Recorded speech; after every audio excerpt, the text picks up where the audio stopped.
Aminta Buen Año.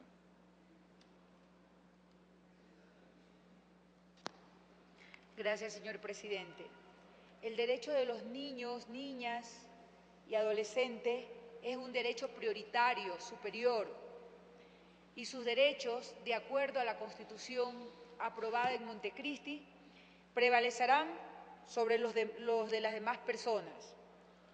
Los niños, según la misma Constitución, tienen derecho a la integridad física y psíquica, a su identidad, nombre y ciudadanía, a la salud, a la educación y cultura, al deporte y recreación, a la seguridad social, a tener una familia, a la participación social, al respeto de su libertad y dignidad, a ser consultados en los asuntos que les afecten y educarse en su idioma y en los contextos culturales propios de sus pueblos y nacionalidades.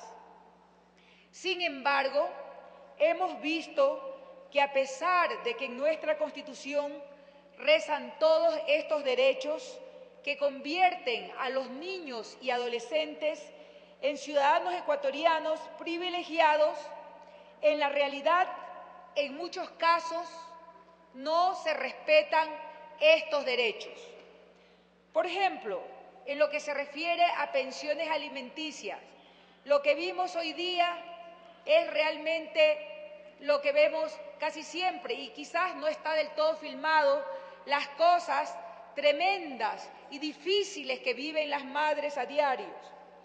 Muchas madres han calificado de hacer todo este trámite de pedir una pensión alimenticia, han calificado de un vía crucis, dicen, un verdadero tormento, todo este proceso de la demanda y el trámite en los juzgados de la niñez y adolescencia, en donde tienen que ir y volver miles de veces, en donde se demoran meses y a veces años, en donde todo cuesta, nada se hace gratis, todo cuesta, empezando por el abogado que patrocina la demanda, en donde son permanentemente humilladas con la desidia, indiferencia y negligencia de parte de algunos malos funcionarios, en donde son vulneradas diariamente los derechos de las niñas y niños, esos derechos que redactamos en la Constitución. Pues aunque en la demanda de pensión alimenticia tiene que ver con el derecho a la vida, no hay la celeridad ni la rapidez necesaria y oportuna que debe tener todo lo que se relaciona a los derechos más básicos del niño, a los derechos más básicos de cualquier ser humano, como es tener alimentos, vivienda y educación. Y muchas veces, por esta dificultad en los trámites, por esta humillación que viven las madres de familia, muchas veces abandonan este trámite, abandonan esta exigencia de pensión alimenticia.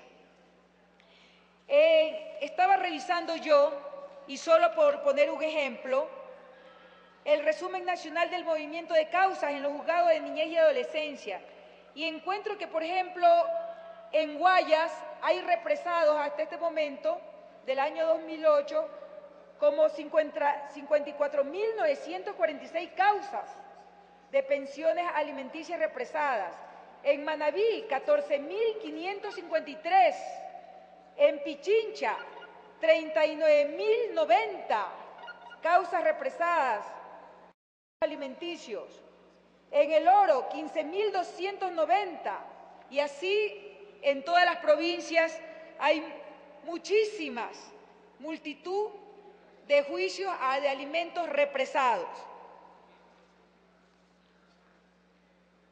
Es por esto que estas reformas son tan urgentes y necesarias, precisamente para hacer realidad los derechos de los niños, niñas y adolescentes consagrados en la Constitución, para que no hayan niños que queden en la indefensión y el abandono.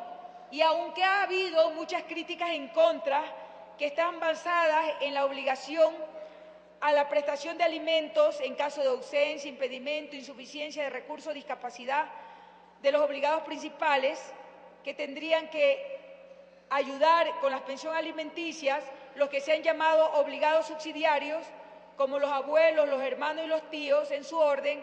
Hay que recordar que el fin superior es el derecho de los niños, la vida de los niños.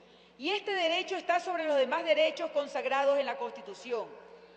Tantas veces hablamos a favor de los niños, nos llenamos la boca haciendo hermosas declaraciones, enfatizando que son el futuro de la nación, hablando a propósito del Día del Niño palabras bonitas. Yo creo que es el momento que nos dejemos de declaraciones hermosas, líricas, y hagamos realidad esta ley.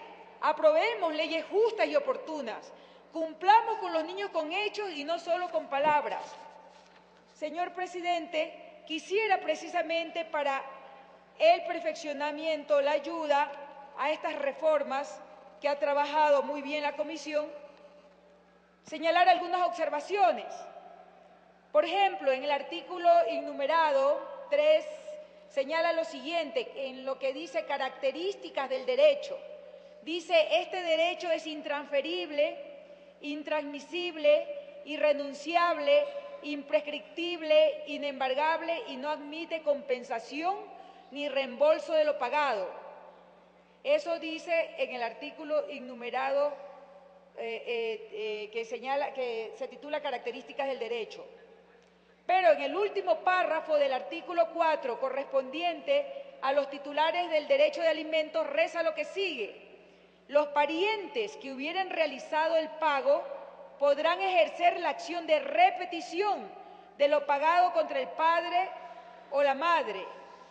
El derecho o la acción de repetición, de acuerdo al diccionario jurídico de Guillermo Cabanela, dice lo siguiente, que es el que tiene toda persona para reclamar lo pagado indebidamente, por error o por haberlo efectuado antes y en lugar del verdadero responsable.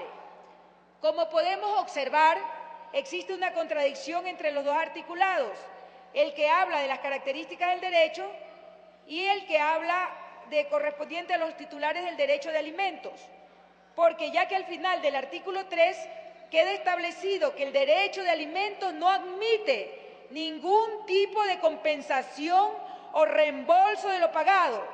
Sin embargo, de acuerdo al párrafo señalado en el artículo 4, sí es factible el derecho de repetición contra el padre o la madre. Por lo tanto, existiría una excepción dentro del primer articulado, por lo cual sugiero que el texto podría quedar de la siguiente manera, añadiéndose lo siguiente. Decir, este derecho es intransferible, intransmisible, irrenunciable, imprescriptible, inembargable y no admite compensación ni reembolso de lo pagado, exceptuándose la acción de repetición establecida en el artículo 5 de esta ley. El segundo párrafo del artículo innumerado 6 nos indica lo siguiente, esto es algo nuevo. Para plantear la demanda no se requerirá del auspicio de abogado. Él o la reclamante la presentarán en el formulario que para este propósito diseñará y publicitará el Consejo de la Judicatura. Si por la complejidad del caso el juez o la jueza considerare que es necesario el patrocinio legal, dispondrá la participación de un defensor público. Al respecto, quisiera hacer la siguiente observación. En la parte final del párrafo se indica que si es necesario, por la complejidad del caso, el juez dispondrá la participación de un defensor público.